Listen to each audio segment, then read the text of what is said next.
coach. José, ¿cómo estás? Profe, ¿sabe por qué pasa eso? Le voy a decir qué pasa, le voy a aclarar.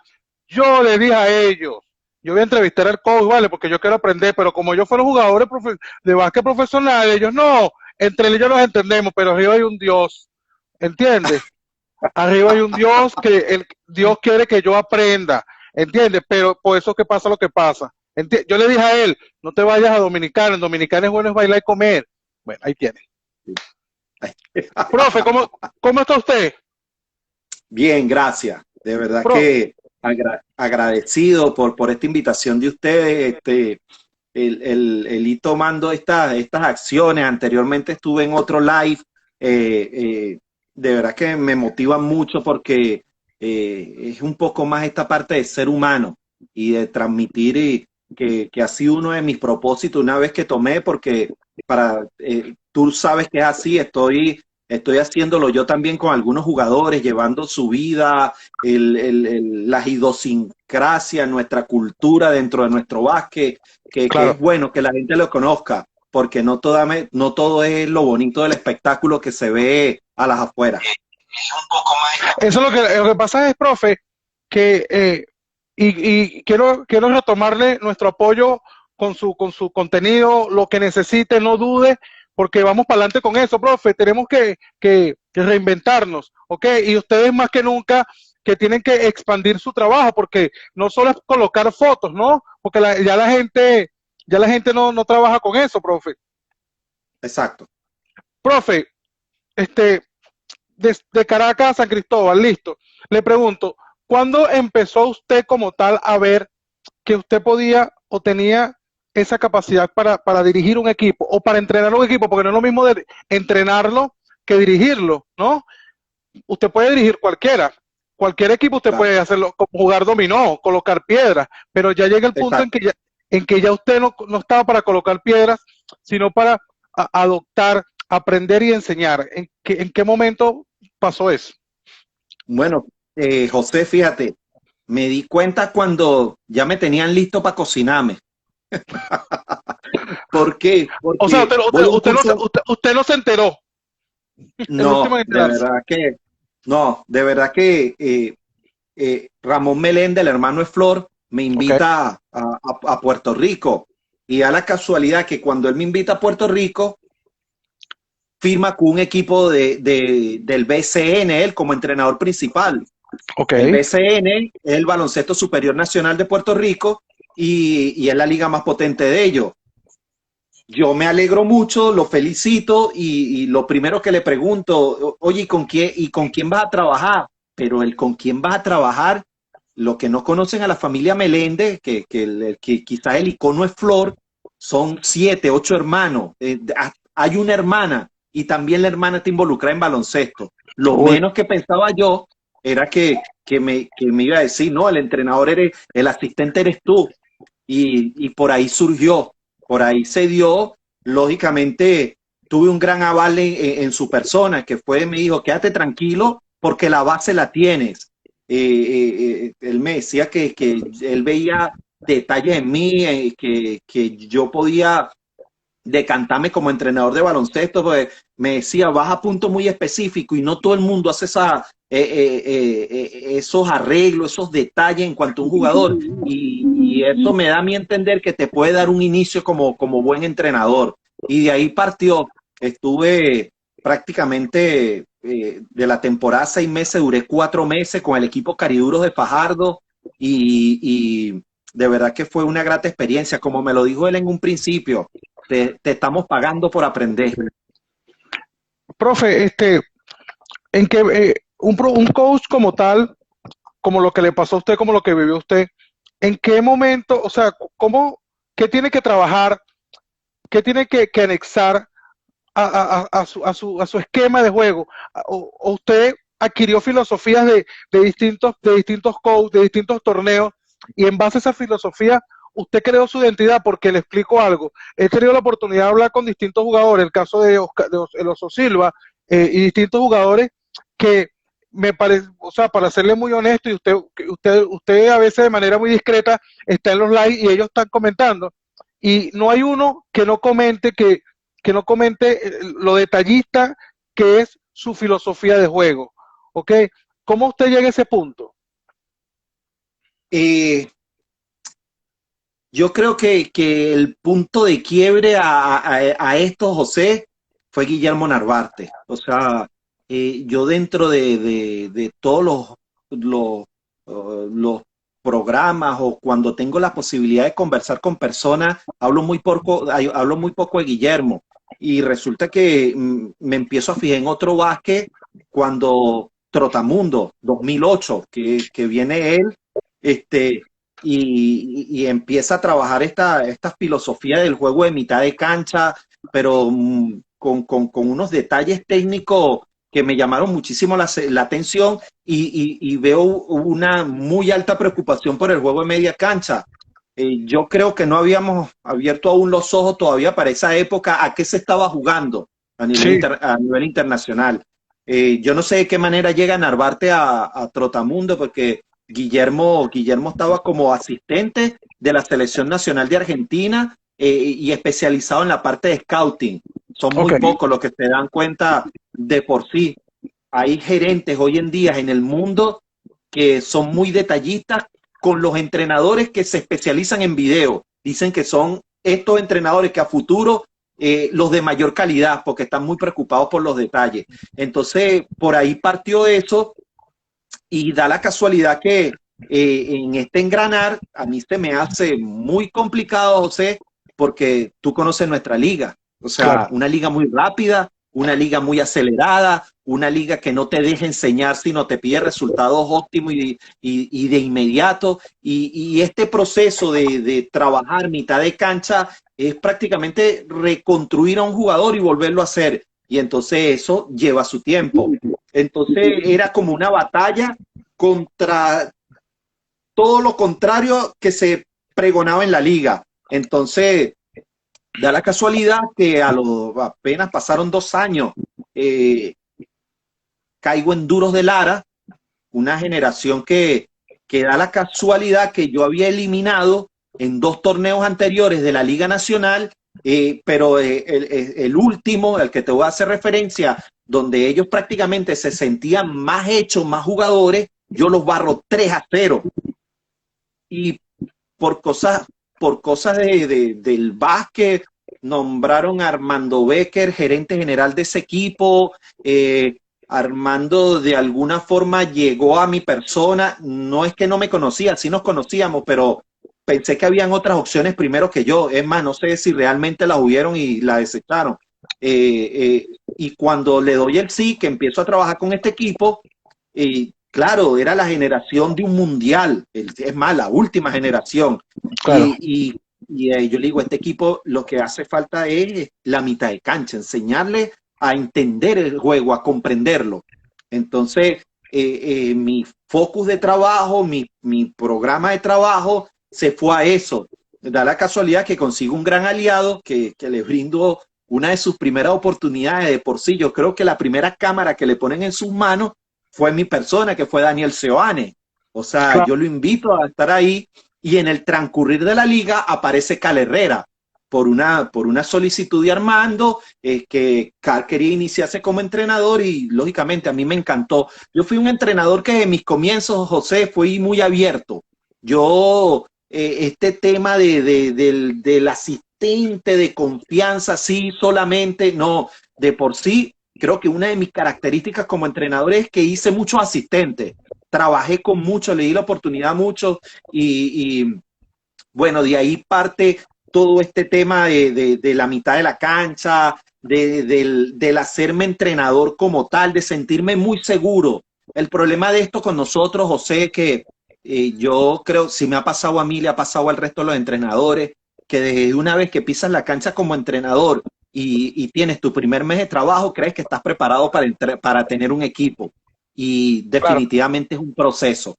Esa experiencia no te la puede decir ni yo ni otro entrenador a sus comienzos. Te la va diciendo con el tiempo, con el transcurrir. Parece mentira con los golpes porque es una carrera muy sacrificada y de verdad que ese aprendizaje, inclusive en estos días hablaba y en uno de estos live estaba con Julio Morillo, que también fue entrenador, pero da la casualidad que cuando el equipo Toros de Aragua se va a Monaga. Maturín por primera vez sale de Aragua, él es el gerente. Imagínate, mi compañero de equipo, y él es el que le dice a Tulio Capriles, hijo, bueno, si ya Iván vivió los 2 últimos años el proceso con el equipo, ¿por qué no dárselo? Y Julio me pregunta en ese live, imagínate, Iván, al Iván García de hoy en día con ese gato de Monaga del 2004. O sea, Claro. del 2004, del 2002, no tengo referencia exactamente qué año fue. O sea, te estoy hablando de que era un entrenador de apenas 30 años. Profe, y una pregunta, esa filosofía de mitad de cancha, usted le tuvo que haber adaptado, haberle dado su toque García. Esa tiene que tener su toque García, porque si no, no hubiese sido la misma, ¿no? O No, porque definitivamente. ese tipo de adaptación se ve que, o sea, la manera suya de dirigir a lo mejor es increíble, ¿no? Cuando muchas personas, cuando ven que sin darse cuenta crearon un monstruo y ese monstruo en cualquier momento se los puede comer, eso empiezan como a incomodar. Lo que vemos es que su manera de dirigir es donde usted no le niega la oportunidad al jugador de equivocarse, más no le da largas a que lo haga muy seguido, ¿ok? Y eso usted cree que esa filosofía donde usted le da esa confianza al jugador, aunque esté haciéndolo mal, usted siente que le ha traído buenos resultados. Nosotros vemos que sí, pero en algún momento usted sintió, oye, yo creo que me estoy pasando ya, como que, oye, ya debo Sí, bajarle, ¿no? fíjate, José, para el entrenador para el entrenador, para el gerente, para el dueño de equipos que creen proyectos, yo puedo ser el entrenador soñado. Claro, eso es lo que Incluso me yo, refiero.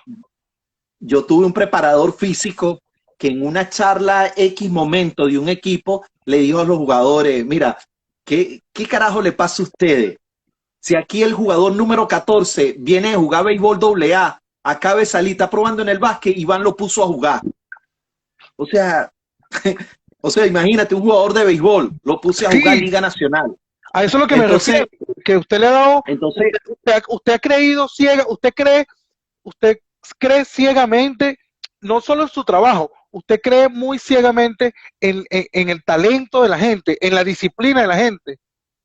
sí, definitivamente porque eh, eh, tiene que ver con mis valores, mi identidad, José. Y yo soy de los entrenadores que dice que si hay un jugador ahí con una camiseta puesta de un equipo, es porque está listo. Eh, yo me enfoco mucho en el trabajo, me enfoco mucho en los entrenamientos y para que esté dentro de mis 12 convocados es porque tiene que estar listo. Evito no regalar nada dependiendo de las estructuras, los equipos que arma, pero normalmente el jugador que tiene una camiseta, tenga la edad que tenga, tiene que estar preparado para jugar si está uniformado. ¿Qué pasa con todo esto, José? Que también ha jugado en mi contra porque nuestra liga es de inmediatez, de Sí, resultados de inmediato, e incluso 2, 3, 4 equipos que yo he dicho, oye, este muchacho hay que prepararlo, y he tenido que los gerentes me han puesto la mano en el hombro y me dicen, Iván, no te preocupes por prepararlo, aquí hay otro, tú estás aquí para ganar. sí, Oye, es un golpe, pero también está la adaptación. Uno como entrenador tiene que llegar a adaptarse y lamentablemente no es lo que profeso, pero yo soy de los entrenadores que dice que uno, la verdad, te la da el tiempo. Y lamentablemente en Venezuela no lo tenemos. Ojalá el día de mañana llegue una organización como tal. El problema de ese monstruo que tú dices, que me vengo hacia el sur, y resulta que toda esta filosofía, la contratación de entrenadores, el por qué un entrenador, el tiempo de trabajo de un entrenador, o sea, todas esas pausas, vamos a ver qué pasa, vamos a ver qué trae, se dan aquí, te dejan trabajar, te dejan desarrollar, y cada vez me voy como afianzando más hacia lo que está fuera de nuestro ambiente, pero siempre creyendo en que tiene que ocurrir, porque es cómo se juega a nivel internacional, José, es el ámbito, el ambiente, y bueno, yo creo que hay pequeños toques que hay que ajustar en Venezuela, como donde soy muy, muy claro y muy repetitivo que tiene que existir el ascenso y el descenso, ¿Por claro. qué? Porque eso te obliga a estructuras deportivas, desde el gerente general que contratan hasta el muchacho que está haciendo la utilería del equipo. Todos tienen que tener un motivo por el cual estar dentro de una organización. ¿Qué pasa? Que eso te obliga a ser ganador o estar siempre metido bajo buenos programas de trabajo. Porque, ¿qué pasa en Venezuela? La LPB, tuviste una mala temporada y bueno, la tuviste, pero Sí, no hay siguen sentido de siendo un pertenencia, equipo de no la hay, liga no hay profesional. sentido, no le crean al jugador un sentido de pertenencia, ¿no? Claro, y aparte de eso te condiciona trabajo, porque lamentablemente también existieron los resultados estos muy rápidos. Vamos a traer a estos apagafuegos, vamos a ver qué pasa de aquí, salió bien, porque sí, claro, lo vi y no te digo que no salió. A algunas organizaciones les salió, vamos a poner este entrenador aquí de repente, vamos a traer estos tres americanos y ¡pum! Dispararon, pero cuando tú venías a ver la estructura como tal, tú dices, pero si aquí no hay nada y ni hablar de las categorías hacia abajo, la formación, menos aún. Entonces, son procesos a los cuales yo creo que tiene que cambiar nuestro básquet, entender que hay otras cosas, o sea, no es solamente el torneo como tal en un resultado inmediato, sino que hay que formar planificación, tiempo, hacia dónde va, qué te lleva como estructura a competir y de ahí sacar evaluaciones y análisis en cuánto tiempo aspiras tú a tener un equipo realmente competitivo y aspirando a un título. Profe, cuando usted le entrega un equipo a un coach, yo quiero hablar de un coach, no, o sea, a veces preguntarle y decirle, ¿cómo hace un coach? No, porque todos tienen distintas filosofías sería como, no tendría sentido preguntarle. Iván García, ¿en base a qué trabaja Iván García cuando llega a un equipo? ¿Ok? Y, y normalmente cuando llegas a un equipo, le ha tocado tener equipos como en niveles medios, ¿ok? Y van en ascenso. Es lo poco, lo mucho que podemos ver. ¿En base a qué trabaja usted? ¿Cómo trabaja Iván García un equipo? Apenas llega un equipo, porque cambiarle la filosofía cuando ya tienes cuando tienes dos, tres jugadores veteranos y adaptarlos al sistema suyo es un shock bastante Sí, duro, ¿no? ¿En base a qué sí. trabaja usted? ¿Qué trabaja usted? ¿Qué mira usted? ¿Cuáles Bueno, son las virtudes de tenerlo usted como entrenador? José, hay una situación en la cual el entrenador tiene que estar preparado. Al equipo que ya está construido y te da la posibilidad de trabajar, o dos, llegar al equipo, si no están las herramientas que tú crees conveniente dejarla pasar, pero todo eso va a depender de cómo te encuentres económicamente. Claro. Entonces yo digo que uno tiene que ir preparado para ambas situaciones. ¿Qué pasa? Mi equipo ideal, yo soy un amante del juego de cuatro jugadores perimetrales con un solo interno. O sea, un juego Es más, de cancha usted, muy abierta. lo que pasa es que ese estilo, profe, de usted de dirigir, ahorita en la actualidad es un boom, es un hits, ¿ok? Porque Sí, ese es el basquetbol moderno, ese es el basquetbol claro, a donde ya el puesto 5 no cobra, ya tiene que empezar a jugar claro. gratis.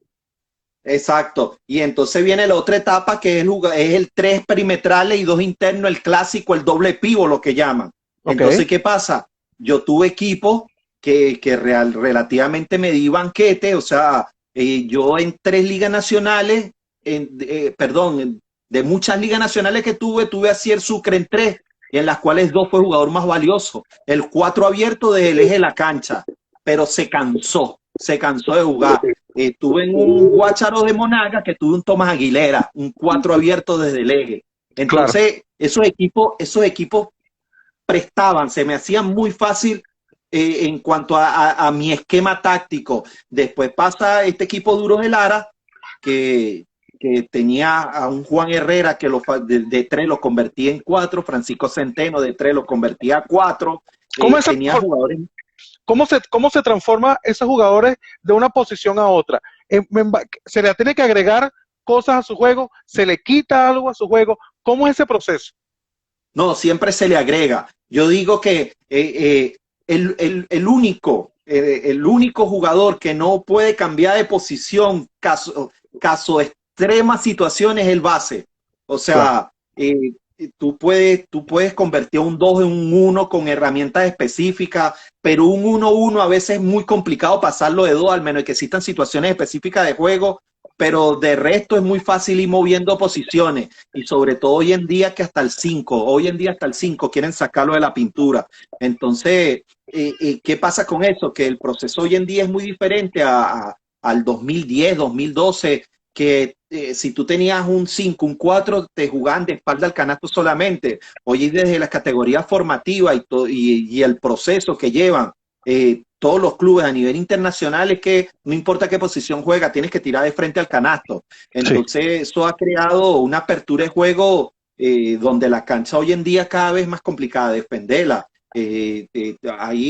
Hay esquemas de juego, inclusive quienes más lo aplican son los equipos europeos, donde tú ves, oye, ¿y por qué este perimetral recibe la pelota casi en la mitad de la cancha para atacar? No, eso tiene una explicación. Eso no es porque está parado ahí, porque está de observador del juego, no. Incluso están metiendo la parte de la física como tal. Sí. La potencia que genera ese jugador desde tan lejos para arrancarse al canasto no es la misma que parado de la línea de 3 puntos.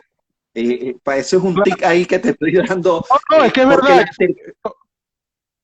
la cercanía en las situaciones de pick and roll. Cuando yo comencé como entrenador, habían 2, 3 situaciones defensivas de pick and roll, y hoy en día hay 9, 10, y vas creando, e incluso hay una situación que llaman defensa a fondo del pick and roll, Okay. que se supone que se jugaba en ángulos de 45 grados, y yo vi equipos de Euroliga jugando en el eje. Cuando esta defensa se empezó a hacer, habían entrenadores que decían, no, es imposible defender en el eje, situación fondo. Y no, ya pasó otro ámbito, hasta ¿Cuánto? Sí. fondo se defiende en el eje. Entonces, el básquet se ha vuelto tan complejo que José te obliga todos los días a estar abriendo los libros, te Sí. obliga todos los días a estarte actualizando, y sobre todo, lo que me están escuchando, entrenadores, es qué material tienes primero. Yo de hace un tiempo para acá he venido analizando porque, como lo he dicho en entrevistas anteriores, yo me he ido reconstruyendo. Yo me tomé una pausa porque lo que pasa es que no quería que fuera una pausa pasiva, sino activa. Claro. Reencontrarme conmigo mismo en un sitio donde pudiera seguir compitiendo, quizás no al mismo nivel de Venezuela, pero sí compitiendo, pero de una vez actualizándome. Chile se me ha hecho muy fácil a mí porque tengo Argentina al lado, José. Claro. Y es una ventana. La escuela de ellos de verdad que está pesando mucho ahorita a nivel mundial, y yo creo que si nosotros estamos en Sudamérica es muy fácil tomarlos a ellos como referencia. Profe, normalmente el basquetbol está muy rápido y entrenadores como usted, con su filosofía, están en capacidad de adaptar su filosofía porque el basquetbol suyo es un basquetbol muy rápido, pero a la vez es muy mitad de cancha. Pero ahorita con esos pican que existen, que está el jugador sube, ¿ok? Y el jugador, resulta que ahora el alero, el jugador, el lanzador, es el que recibe la pantalla alta para poder lanzar. O sea, ese tipo de situaciones se adaptan mucho a su filosofía de juego, porque normalmente su estilo es un poquito, se inclina mucho hacia lo europeo, y eso creo que es lo que yo lo veo así. Su basquetbol es como si, tirando más al europeo, y muchos ven el basquetbol europeo como un basquetbol muy lento, pero la gente no se imagina que si fuera un basquetbol lento y tan malo, Lucas no estuviese haciendo desastres en la NBA, es mi opinión, ¿ok? No ¿Sí? sé, ¿qué ¿Sí? piensa usted de su estilo de juego? ¿Se adapta más hacia lo europeo o también le tiene un poquito del basquetbol americano? Sí, definitivamente mi estilo de trabajo y juego es europeo, definitivamente. Pero está muy sazonado con el ámbito caribeño. De por sí, en mis planificaciones de trabajo, eso sí no lo negocio. Eso sí es innegociable. Lo primero que hago en mis entrenamientos es obligar a mis equipos a llegar jugando. Llegar jugando, para algunos era lo que anteriormente era la transición ofensiva. Ok. Lo que pasa es que la transición ofensiva tú la puedes practicar, pero no tiene un orden. el llegar jugando tiene un orden. Puede ser igual de rápido, pero ordenado. Entonces, ¿por qué? Porque soy creyente del atleticismo. Oye, este deporte cada día va evolucionando más con la parte atlética y tú no puedes renunciar a correr la cancha. De por sí, desde hace un año para acá, la oportunidad que yo tenía de dirigir al equipo donde estaba, habían jugadores que me tomaban un tiro de 3 puntos con un solo pase. Y a veces me preguntaban, oye Iván, pero ¿por qué es tan estacionado y hoy en día permites un tiro de eso? Yo le digo, porque es la evolución del básquet. Las defensas se han vuelto tan complejas y tan buenas que en Sí, qué momento queda un tirador solo. sí, es verdad. Entonces, ¿cómo negarle a un jugador que tire la bola de 3 puntos abierto? Y no estamos hablando, el tirador de hoy en día de 3 puntos es un tirador de 40-45%. No fue como empezó nuestro básquet. Bueno, el básquet nuestro no, en general, que Ok. un lanzador de 30% era bueno. Hoy un lanzador de 40-45% es el lanzador promedio. Entonces, ¿cómo le quitas tú la esencia a ese jugador? ¿Cómo le quitas tú ese coach? Esto es lo que entreno en las prácticas y cómo no lo hago. Entonces, uno también tiene que irse adecuando esos cambios. Uno tiene que irse adecuando esos cambios y si el juego rápido, esa transición a mí me da para que mis jugadores puedan tomar la cantidad de tiros que sean necesarios, los tomo. De por sí, uso una filosofía que aplico con los jugadores perimetrales y yo le digo, el lanzador no tiene memoria. Si tú como lanzador te preocupa de que has lanzado 3 y no has metido, mentalmente estás bloqueado. Entonces yo soy muy consecuente con esa palabra. El tirador no tiene memoria. O sea, si estás solo, tírala. Yo como entrenador tomaré las decisiones si te dejo o te saco. ¿Me entiendes? Pero Claro. el tirador tiene que ser insistente con el tiro. Profe, ¿usted está de acuerdo con este básquet moderno? Ha optado mucho por algo que yo creo que siempre ha pasado, pero que nadie le da importancia. ¿Usted cree mucho en ese tipo de esquemas ofensivos de crear espacios? Donde el jugador, el mismo jugador, antes usted tenía que sacar la tabla y decirle cómo ellos tienen que crear sus espacios, oye, pasa para acá, ok, en la actualidad no debería pasar eso, o no pasa eso, en otros niveles no pasa. ¿Usted cree en ese basquetbol donde el mismo jugador tiene que crearse sus espacios y trabajar para tener sus espacios? Bueno, tiene un porqué y sí estoy de acuerdo. Hoy en día los entrenadores estamos hechos para entregarle herramientas a los jugadores del desarrollo táctico individual. O sea, nosotros podemos tener esquemas, José, tú puedes jugar situaciones de flex, yo puedo jugar stop, lo que sea. Pero, ¿qué pasa cuando eso no te resulta? Eso es a eso es donde quiero llegar, porque o sea, si tú no estás en capacidad de resolver eso es una locura, profe. Hoy en día se entrena. Hoy en día se entrena y se da el plano táctico individual, la técnica individual. Entonces resulta que dependiendo del cómo resolver el táctico individual del jugador con la pelota en la mano, se desenvuelve el resto del equipo. Hoy en día se está entrenando, hoy en día se le están dando respuesta a los jugadores. ¿Qué pasa con esto? ¿Qué pasa si me defienden de esta manera? ¿Qué pasa si me defienden de esta otra? Todo eso se está practicando y todo eso lo está dando uno a conocer. Antes era como muy estático. José, te voy a montar una situación de doble cortina, tienes que salir obligatoriamente por esa doble cortina a O sea, recibir el balón. usted tenía que crearle los No, espacios al jugador, ¿verdad que sí? no, murió. Hoy hay un desarrollo táctico individual en la cancha tremendo y resulta que los entrenadores nuevos que tienen la posibilidad de escucharnos, si el jugador, por lo menos mis jugadores, si un jugador mío en 45 va atacando con mano izquierda o va atacando con mano derecha, cada jugador, cada uno de los 4 jugadores restantes sin balón tienen una forma de moverse. Oye, o sea, son variables para crear variables, profe. Sí, sí, correcto. ¿Por qué? Porque el baloncesto ha sido, el baloncesto ha evolucionado tanto, José, que el entrenador como tal se preocupa mucho de las situaciones 3x3 y es esto que hablan el lado fuerte y el lado débil de la cancha. Sí, Entonces, ¿qué pasa? Hay mucha preocupación en el jugador con el balón y las dos posibles lados de ayudas más cercanos. Entonces los jugadores 4 y 5, o sea, 4 y 5 en numeración, no en posición, ok. ojo, que son del lado contrario de la cancha, son menos propensos a recibir el balón. Y resulta que en la evolución es mentira. Son los jugadores a los cuales tú estás preparando para dejarlos listos para lanzar. ¿Me entiendes? Claro. ¿Por qué viene la rotación de ayuda? Yo por lo menos soy un entrenador que yo al último jugador de la defensa del lado contrario de la cancha, yo lo llamo el arquero, el goalkeeper, que es Ok. el jugador que va a defender el canasto, que va a defender el canasto. El Entonces, que ¿cómo me llamaba ajusto? trailer, ¿no? El que antes se llamaba Claro, trailer. sí. Entonces, ¿a qué me ajusto? A cómo son las rotaciones defensivas, porque lógicamente un jugador con un coeficiente intelectual bueno de lectura de cancha va a hacer llegar ese balón a ese jugador ahí. Entonces, mientras la bola viaja, ¿cómo es la rotación para que no lleguen esos tiros con facilidad?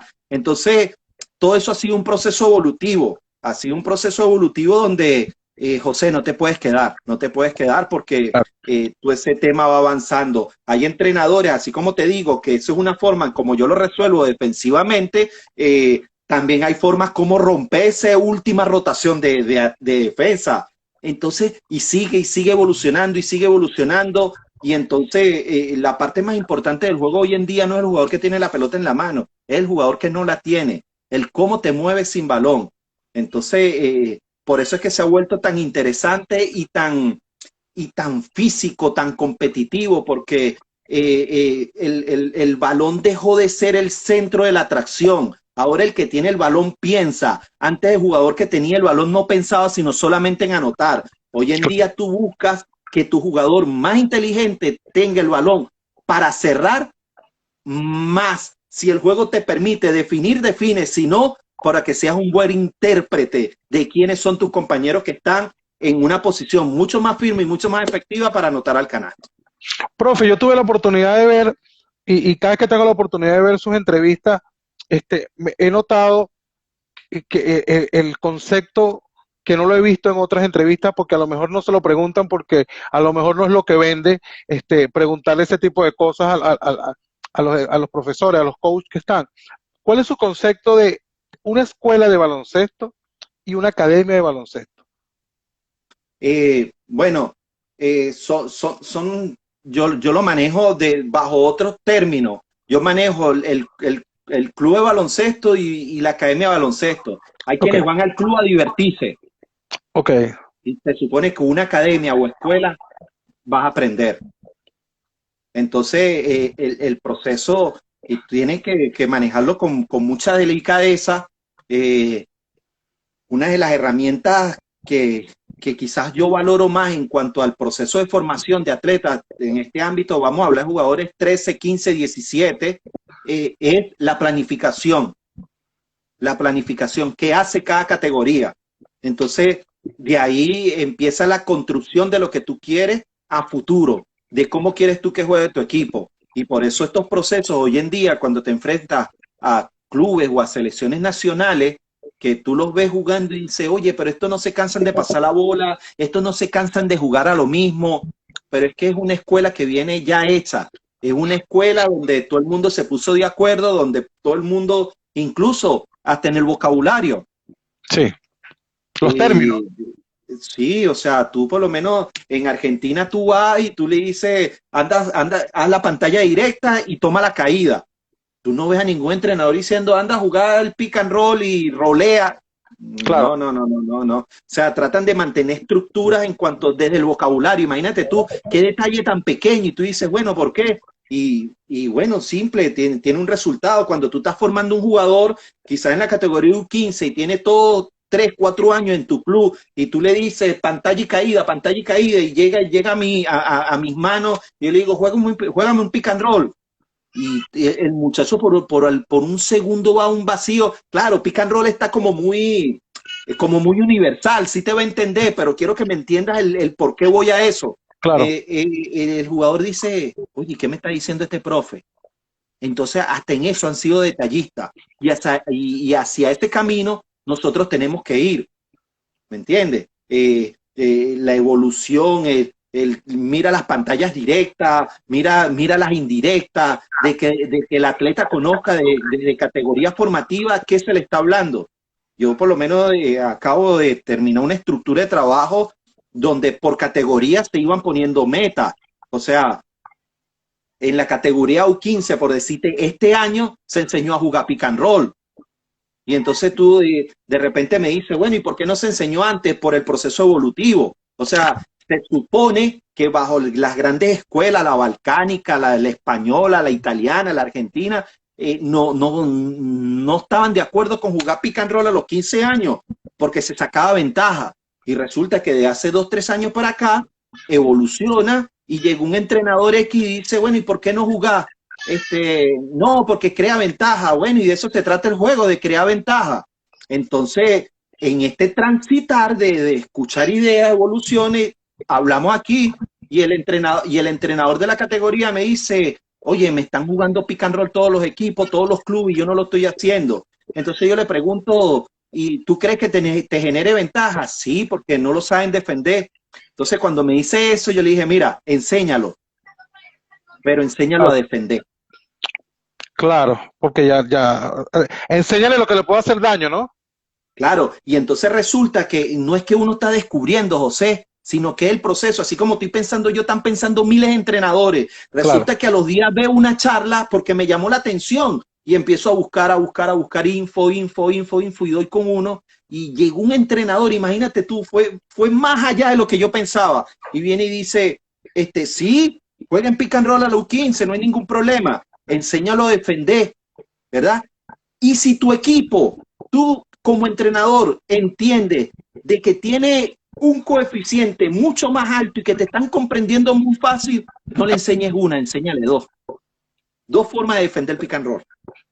O sea, que tú a los 15 años ya enseñes dos situaciones defensivas de pick and roll, cuando pasas a la categoría U17, si eres un entrenador muy, muy estructurado, le puedes enseñarte una tercera. Ya de ahí yo creo que llenar ese disco un poco más no vale la pena, no tiene sentido. No saturarlo de información, ¿no? No. Incluso hoy en día yo he copiado mucho esa filosofía argentina que dice mientras menos más. Claro. Mientras menos más. Entonces, yo en mis planificaciones, por lo menos yo un equipo de ámbito adulto, profesional, yo manejo 3 situaciones. Si me voy a una cuarta situación como tal, es por un scouting, porque el scouting de un jugador específico me obliga a eso. Pero yo creo que tú estás obligado en un equipo de un ámbito competitivo a 3 maneras del pick and roll. O sea, como mínimo, de inclusive numerarla, de que uno lo practique, pero hay situaciones que de repente el jugador te vive muy dentro de la cancha y no necesariamente una resulta, sino que estás preparado para 2 más y de repente la comunicación entre jugadores, mira, no defendamos uno, vamos a defender 2 a ver cómo se porta este jugador. Y ahí está, vamos a ver qué tal sale. Ahí está la libertad que tú tienes como entrenador de dársela a ellos. Pero te repito, José, este ha sido un proceso, por lo menos en mi persona, de cambio.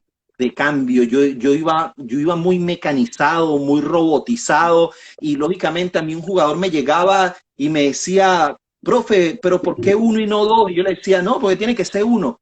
Y voy comprendiendo hoy en día, bueno, ¿y por qué negarle la oportunidad de 2?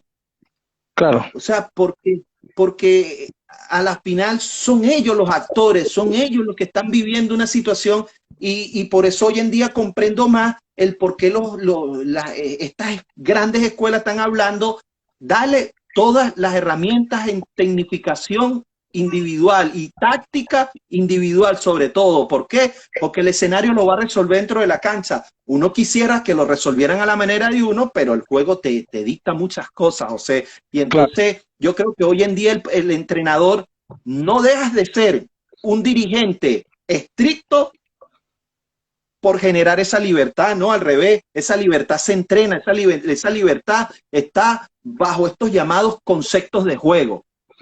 Yo los diferencio, yo hablo de concepto y hablo de regla, porque todo el mundo habla, no, hay que jugar por concepto, hay que jugar por concepto, y a veces yo me he conseguido entrenadores y yo le digo, pero ¿qué entiendes tú por concepto? ¿Qué hablas tú por concepto? No, el pasar, cortar. Bueno, sí, el pasar y cortar es un elemento, una herramienta, pero ojo con eso, ojo con cuando hablan, no, que el tema conceptual, que hay que ocupar espacio. Sí, tú tienes que ocupar espacio, pero también tienes que entrenarlo, también tienes que trabajarlo.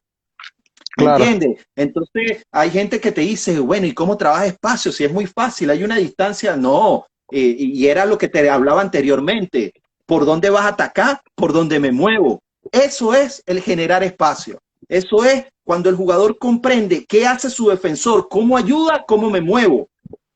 ¿Me entiendes? Y bueno, y eso es lo fascinante que se ha convertido el baloncesto hoy en claro, día, de que verdad que va siendo un ajedrez y mi recomendación hoy en día, estas situaciones estáticas, situaciones de doble cortina, no, yo te monto doble cortina porque tú tienes que salir solo. Sí, eso era antes.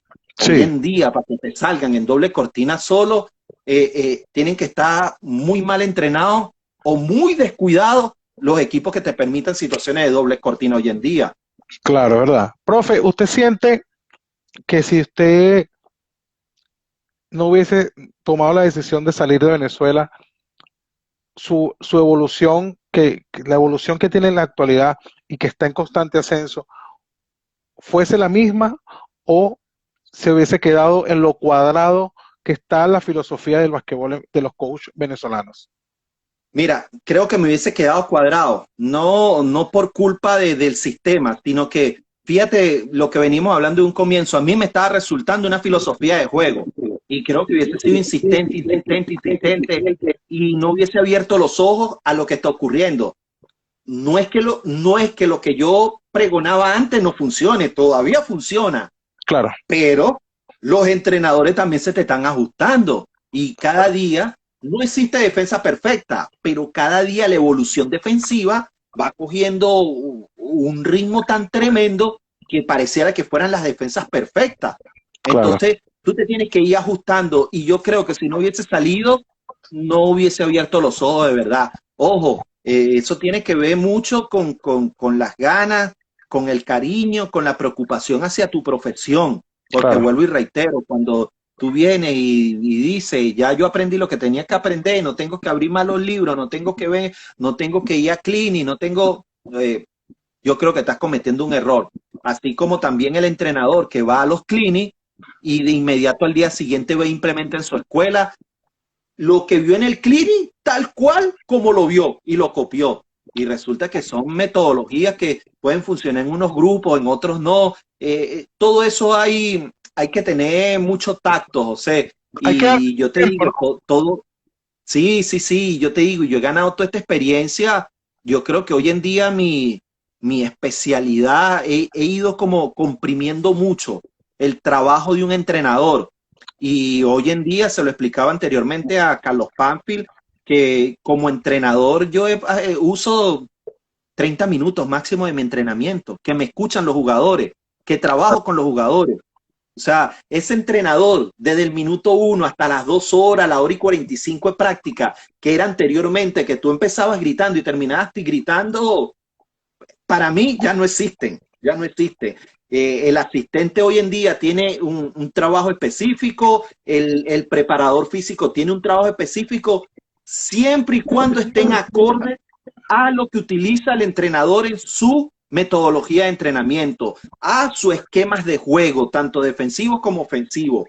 O sea, por darte un ejemplo, eh, eh, yo le preguntaba a un entrenador amigo en Venezuela, yo le digo, ¿cómo estás trabajando la transición ofensiva con trenza? Ah, ¿tú usas trenza? Me dice, sí, Iván, lo uso para el calentamiento. Ah, qué bueno. Y yo le digo, ¿y cuántas veces utilizas la trenza en el juego?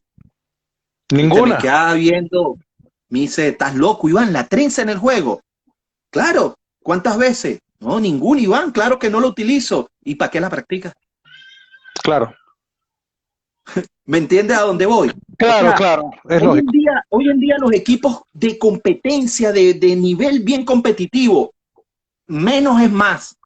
Entonces, tus planificaciones tienen que ir exactamente a lo que tú estás buscando en el juego, a lo que tú estás buscando dentro de tu filosofía de juego. Si tú practicas trenza y no la haces en el juego, ¿para qué la practicas? ¿Me Claro, entiendes? claro, Si tú juegas, si tú practicas puertas traseras, ¿verdad? Para agilizar al jugador, pero resulta que dentro de tus esquemas de juego no hay puertas traseras, ¿para qué las practicas? ¿Me claro, entiendes?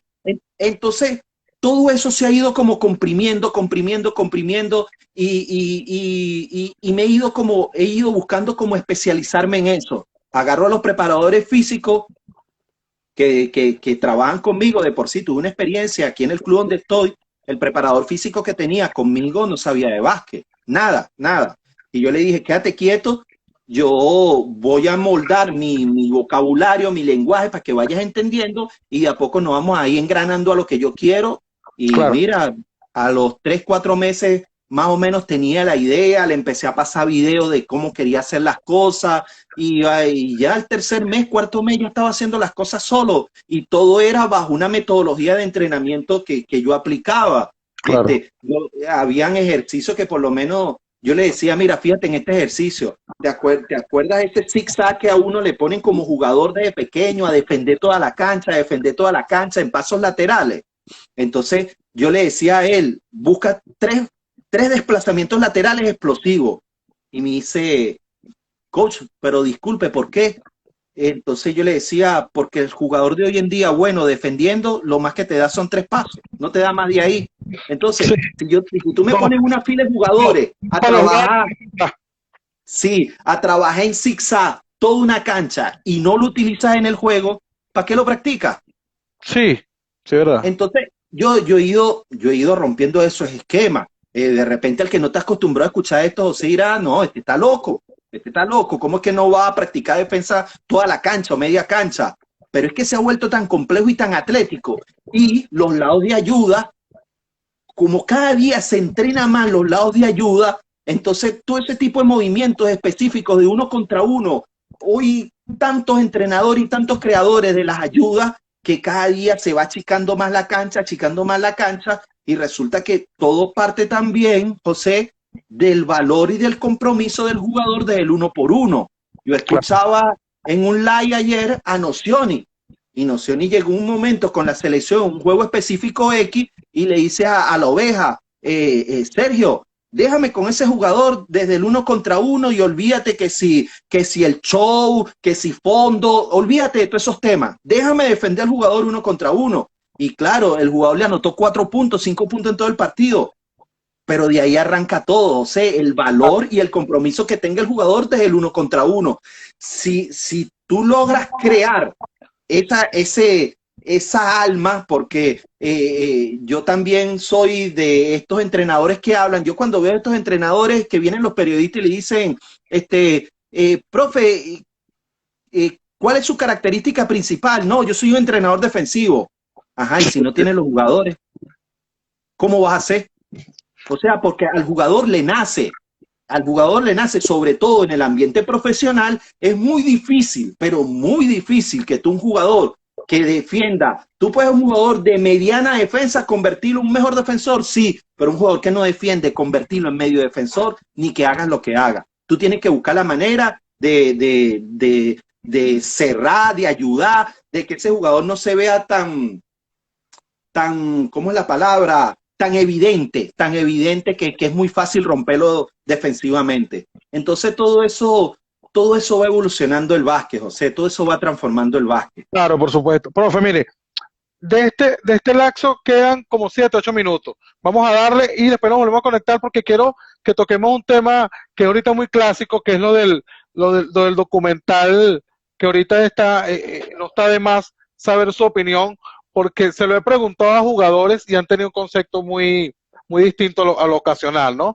En diferencia. Vamos a seguir con esto. Profe, una pregunta muy a lo personal.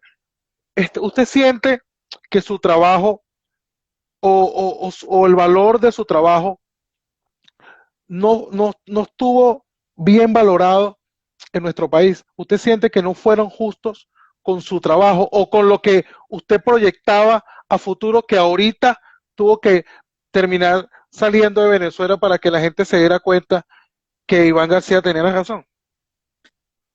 Sí, pero no busco al culpable. Es nuestra idiosincrasia. O Sí, sea, es la forma en que se generan los resultados de inmediato. Pero, ¿sabe?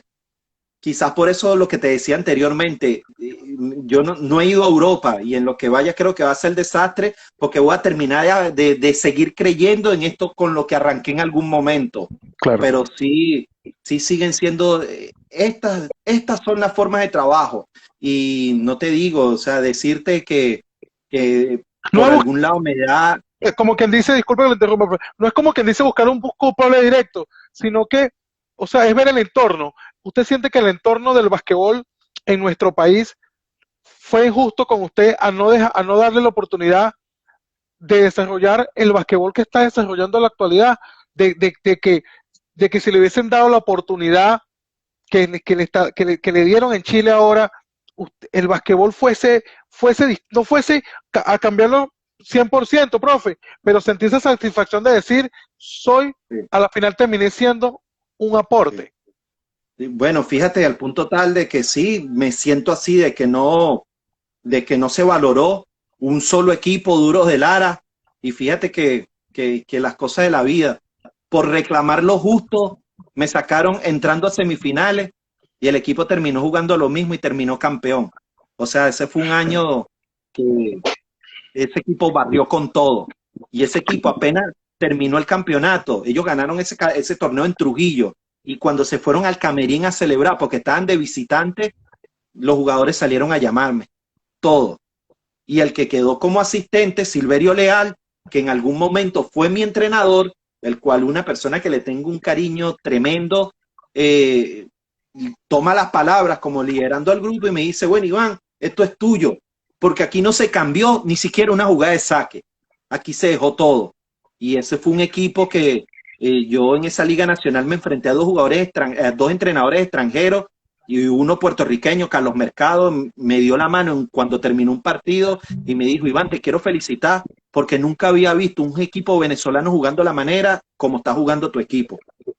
Y ese equipo sacó de la cancha a todo el mundo. Ese fue un Duros de Lara 2000, 2001. 2010, si no me equivoco. Esa fue la generación de, bueno, mira los jugadores. O sea, de repente el que dice, pero con esos jugadores iban, no, no, no. Fue al cómo jugaban. Heiler Guillén, Carlos Cedeño. Y después vienen y me traen a Diego Guevara por 6 partidos. Tenía a Francisco Centeno, a Juan Herrera, a Se trata como Gerson. de saber ser muy inteligente para controlar esos egos, porque yo creo que todos esos egos juntos, todos esos talentos juntos en algún momento pueden hacer corto, profe. Pero tú sabes por qué no hicieron el corto, José, porque cuando vieron el juego, cuando entendieron a qué se estaba jugando y que hoy era yo, mañana eras tú, mañana era el otro, que cualquiera podía ser anotador, sino que simplemente era lo que dictaba la parte defensiva de los equipos contrarios, quien quedaba solo, ellos hicieron un juego, un básquet muy alegre, muy vistoso, muy feliz, un básquet. Claro, Ellos profe, ellos se va hoy a en día me colgar, ven. claro, Sí, profe, time out, se va a colgar, nos salimos y volvemos a entrar para no quedarnos con la idea por el medio. ¿Le parece? Listo.